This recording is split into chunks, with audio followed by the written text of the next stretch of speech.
ವೀಕ್ಷಕರ ಅಮರ ಸಂದೇಶ ನ್ಯೂಸ್ಗೆ ಸ್ವಾಗತ. ತುಮಕೂರು ಜಿಲ್ಲೆಯ ಚಿಕ್ಕನಾಯಕನಹಳ್ಳಿಯಲ್ಲಿ ಕರ್ನಾಟಕ ರಾಜ್ಯ ಮುಕ್ತ ವಿಶ್ವವಿದ್ಯಾಲಯಕ್ಕೆ ಯುಜಿಸಿ ಮಾನ್ಯತೆ ದೊರಕಿಸಿ 4 ಲಕ್ಷ ಪದವೀಧರರ ಭವಿಷ್ಯಕ್ಕೆ ಭದ್ರತೆ ಕಲ್ಪಿಸುವಂತೆ ಒತ್ತಾಯಿಸಿ ಬ್ಲಾಕ್ ಕಾಂಗ್ರೆಸ್ ಸಮಿತಿ ಸೋಮವಾರ ತಹಸೀಲ್ದಾರ್ ಮೂಲಕ ಕೇಂದ್ರ ಸರ್ಕಾರದ ಮಾನವ ಸಂಪನ್ಮೂಲ ಅಭಿವೃದ್ಧಿ ಖಾತೆ ಸಚಿವ ರಮೇಶ್ ಪೋಖ್ರಿಯಾಲ್ ನಿಶಾಂಕ್ ರವರಿಗೆ ಮನವಿ ಸಲ್ಲಿಸಿದ್ದಾರೆ. ಈ ಸಂದರ್ಭದಲ್ಲಿ ಕೌಶಲ್ಯಾಭಿವೃದ್ಧಿ ನಿಗಮದ ಮಾಜಿ ಅಧ್ಯಕ್ಷ ಮುರಳೀಧರ ಹಾಲಪ್ಪ, ಮಾಜಿ ಶಾಸಕ ಬಿ ಲಕ್ಕಪ್ಪ, ಬ್ಲಾಕ್ ಕಾಂಗ್ರೆಸ್ ಅಧ್ಯಕ್ಷರಾದ ಸಿಡಿ ಚಂದ್ರಶೇಖರ್, ಪಿಟಿ ಚಿಕ್ಕಣ್ಣ, ಸೇವಾದಳ ರಾಜ್ಯ ಪ್ರಧಾನ ಕಾರ್ಯದರ್ಶಿ ಕೆಜಿ ಕೃಷ್ಣೇಗೌಡ, ಜಿಲ್ಲಾ ಪಂಚಾಯತ್ ಮಾಜಿ ಸದಸ್ಯ ಸಿದ್ದರಾಮಣ್ಣ ಸೇರಿದಂತೆ ಅನೇಕ ಮುಖಂಡರು ಪಾಲ್ಗೊಂಡಿದ್ದರು.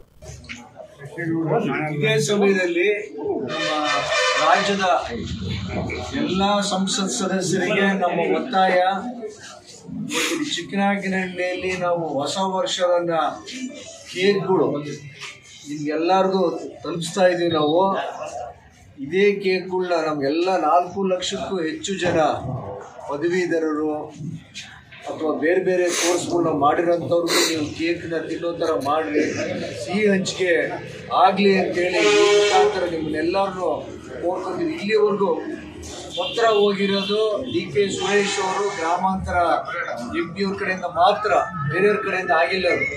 ಹಾಗಾಗಿ ಇದು ನಮ್ಮ ಲೋಕಸಭಾ ಸದಸ್ಯರುಗಳಿಗೆ ಈ ಕೇಕ್ ವಿತರಣೆ ನಮ್ಮ ಹೆಣ್ಮಕ್ಳ ಕಡೆಯಿಂದ ಮಾಡಿಸ್ತೀವಿ. ನಾವು ಎಲ್ಲ 27 ಜನ ಲೋಕಸಭಾ ಸದಸ್ಯರು. ಸ್ಟೇಟ್ ಓಪನ್ ಯೂನಿವರ್ಸಿಟಿ ಕರ್ನಾಟಕದ ಮುಕ್ತ ವಿಶ್ವವಿದ್ಯಾನಿಲಯ 1996ರಲ್ಲಿ ಪ್ರಾರಂಭ ಆಗಿ ಗ್ರಾಮಾಂತರ ಯುವಕರಿಗೆ, ವಿದ್ಯಾರ್ಥಿಗಳಿಗೆ ಅನುಕೂಲ ಆಗಲಿ ಅಂತ ಹೇಳಿ ಅವರಿಗೆಲ್ಲ ಒಂದು ಸಬಲೀಕರಣಕ್ಕೆ ಅವಕಾಶಗಳು ಕಲ್ಪಿಸ್ಕೊಡೋದಕ್ಕೋಸ್ಕರ ಒಳ್ಳೆ ಮನಸ್ಥಿತಿನಲ್ಲಿ ಒಳ್ಳೆ ಉದ್ದೇಶದಿಂದ ಪ್ರಾರಂಭ ಆಗಿದ್ದಂಥ ಸಂಸ್ಥೆ. ಲಕ್ಷಾಂತರ ಮಂದಿ ವಿದ್ಯಾರ್ಥಿಗಳು ಅಲ್ಲಿ ವಿದ್ಯಾರ್ಜನೆ ಮಾಡಿರ್ತಕ್ಕಂಥ ಸ್ಥಳ.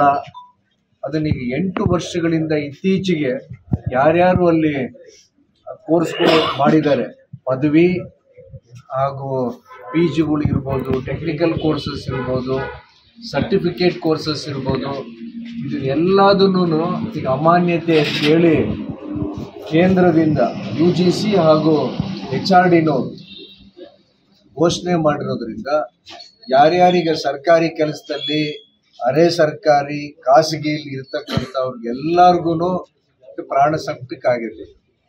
ಅದ್ರಲ್ಲಿ ಹೆಚ್ಚಿಗೆ ಯಾರು ಸಿಟಿನವ್ರು ಯಾರು ಇಲ್ಲ, ಹುಡುಗರೆಲ್ಲ ಮಾಡಿರುವಂಥ ಅಲ್ಲಿ ಪದವಿ ಮಾಡಿರೋರೆಲ್ಲರೂ ಗ್ರಾಮಾಂತರ ರೈತಾಪಿ ವರ್ಗದ ಮಕ್ಕಳು.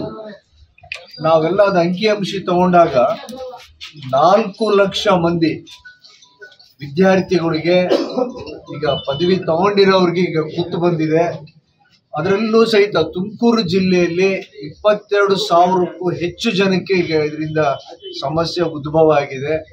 ಇದನ್ನ ನಾವು ಸರ್ಕಾರದ ವತಿಯಿಂದ ಕುಲಪತಿಗಳು ಎಲ್ಲರೂ ಸರ್ವ ಪ್ರಯತ್ನ ಮಾಡಿದ್ರು ಡೆಲ್ಲಿ ಮಟ್ಟದಲ್ಲಿ ಇಲ್ಲಿ ತನಕ ಒಂದು ಕಿಂಚಿತ್ತು ಆ ಫೈಲ್ ಅದು ಮೂವ್ ಆಗಲಿ.